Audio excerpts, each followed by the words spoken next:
Now, you have a source for the truth in the news. W. Dean Shook, End Time News. Your connection to the signs of the times. When you download the iHeartRadio app and put the W. Dean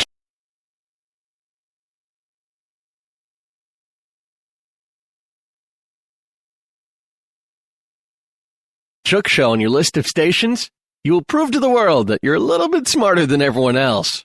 The W. Dean Shook Show, your connection to the signs of the times. And here we go with another edition of End Time News. I am your host, W. Dean Shook, searching out the truth and bringing it to life on the radio just for you.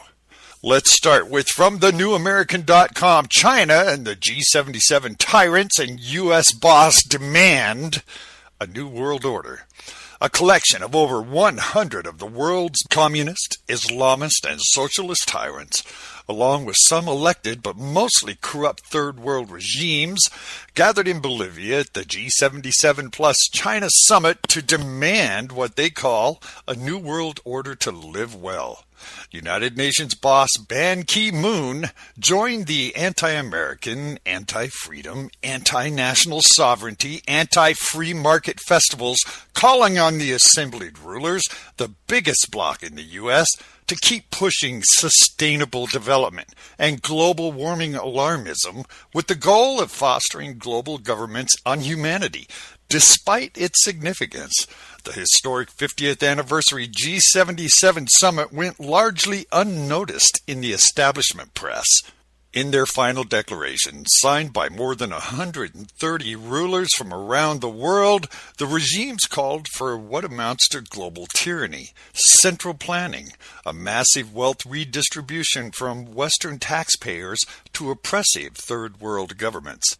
Everything must be in harmony with Mother Earth, under a sustainable UN international climate change regime, they said, from a stronger UN, better able to implement its mandates, to empower the UN General Assembly as an emblem of global sovereignty, and advancing a global reserve currency run by the IMF. The radical demands a dramatic planetary transformation. They said, we fully expect the principles and purposes of the Charter of the United Nations and international law, particularly as they relate to equality among states. The regime said in the final agreement, calling for the strengthening of the U.S. from a wide variety of purposes.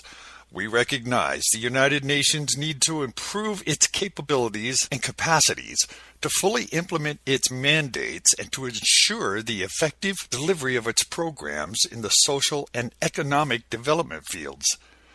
The agreement, dubbed the Declaration of Santa Cruz for a New World Order for Living Well, also called for empowering the dominated UN General Assembly to be a sort of veto-proof planetary legislature. If implemented, of course, the centrally planned New World Order that they outlined would, for the overwhelming majority of humanity, result in the opposite of living well. Instead, it would regulate liberty, prosperity, free markets, national sovereignty to the ash heap of history.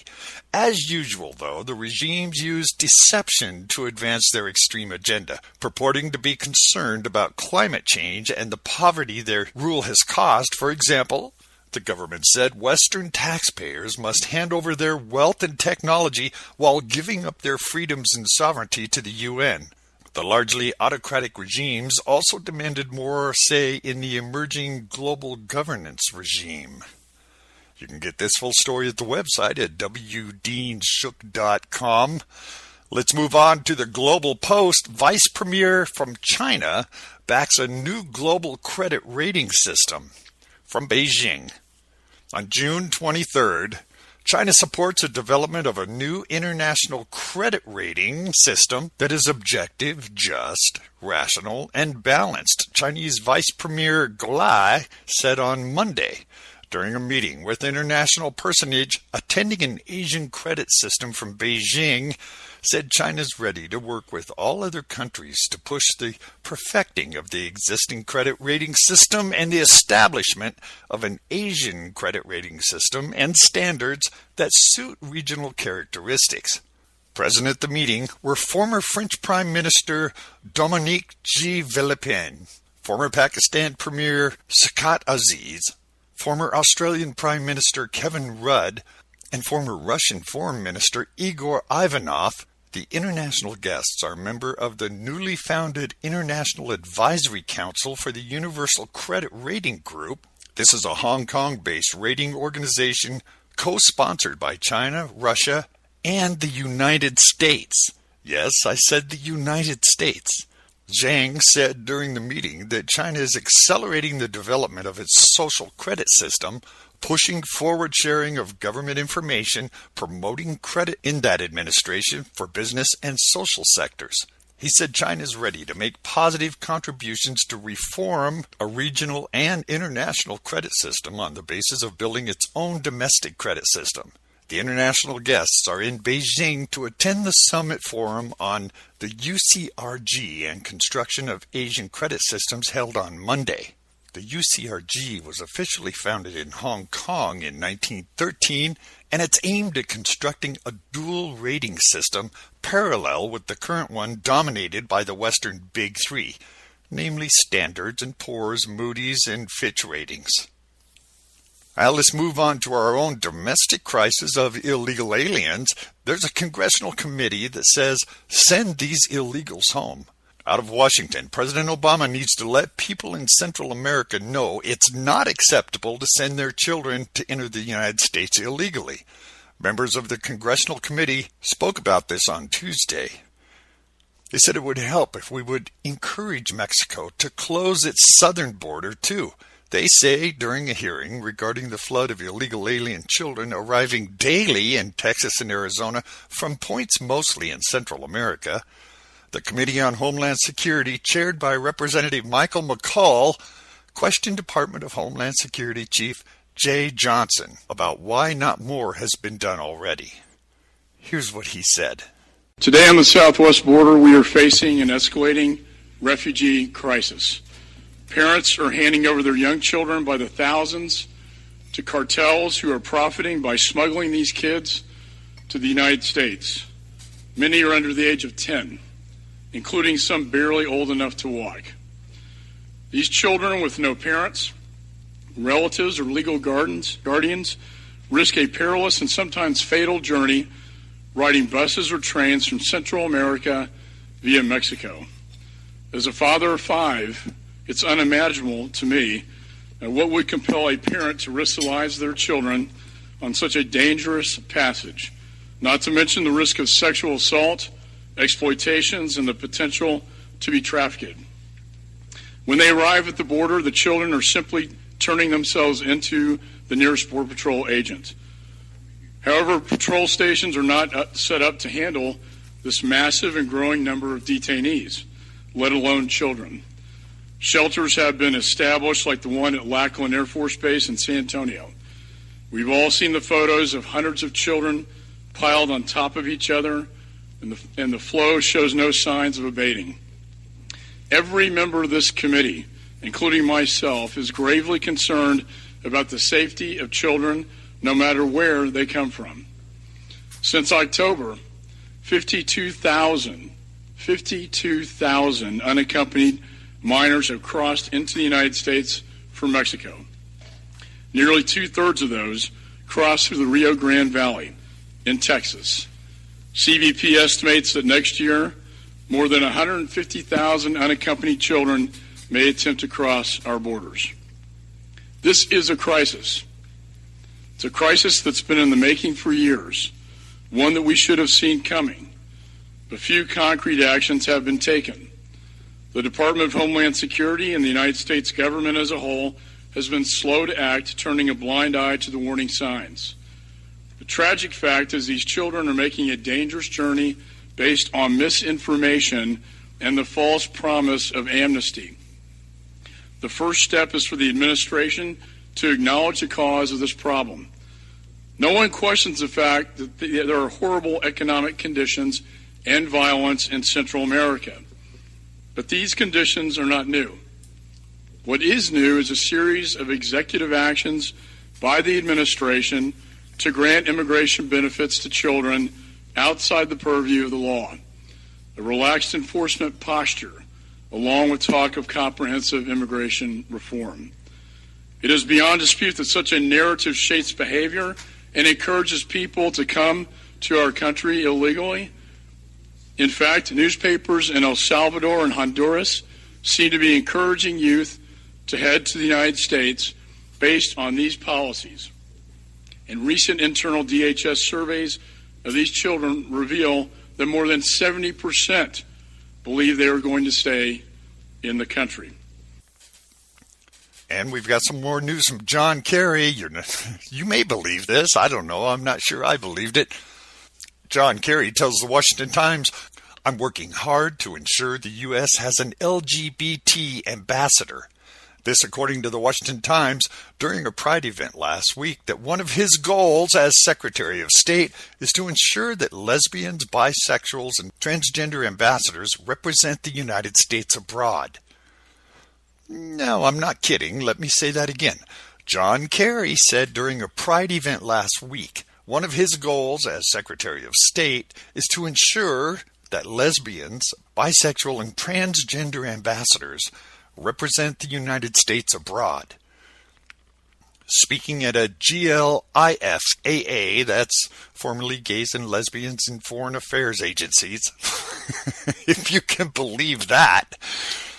This Pride event at the State Department, Mr. Kerry said that if confirmed, Ted Osias would be the 6th openly gay U.S. ambassador currently in service, the Weekly Standard reported on Monday.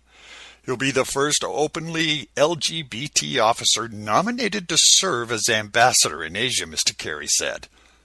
"I'm working hard to ensure that by the end of my tenure, we'll have a lesbian, bisexual, transgender ambassador in our ranks as well." He went on to say the wonderful thing is that nobody looks at these folks when they're out there and say, "Wow, that's a great LGBT diplomat." They look at them and say, "Those are great diplomats," and that's exactly how we make progress in this fight.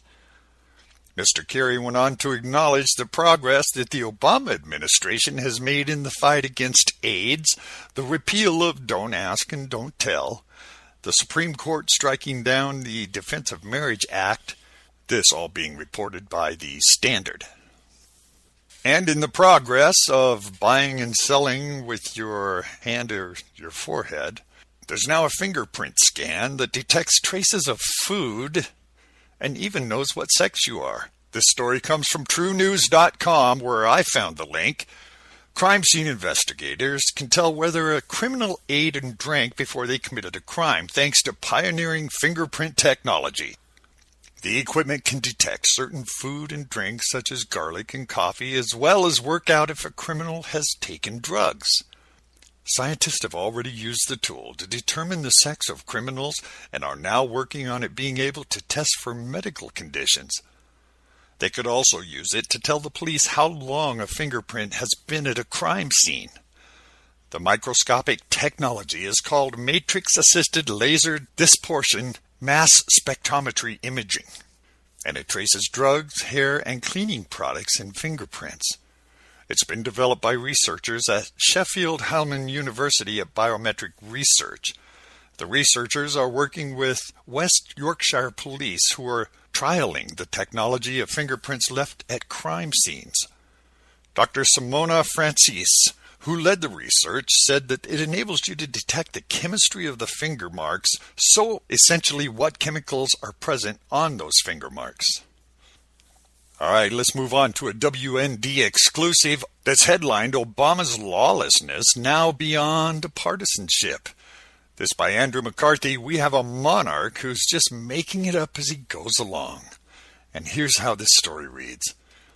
A former federal prosecutor who brought the evidence that convinced perpetrators of the first Islamic terror bombing at New York's Trade Center says unless the imperial aspects of Barack Obama's White House tenure are changed and overturned, future presidents will use them as a precedent.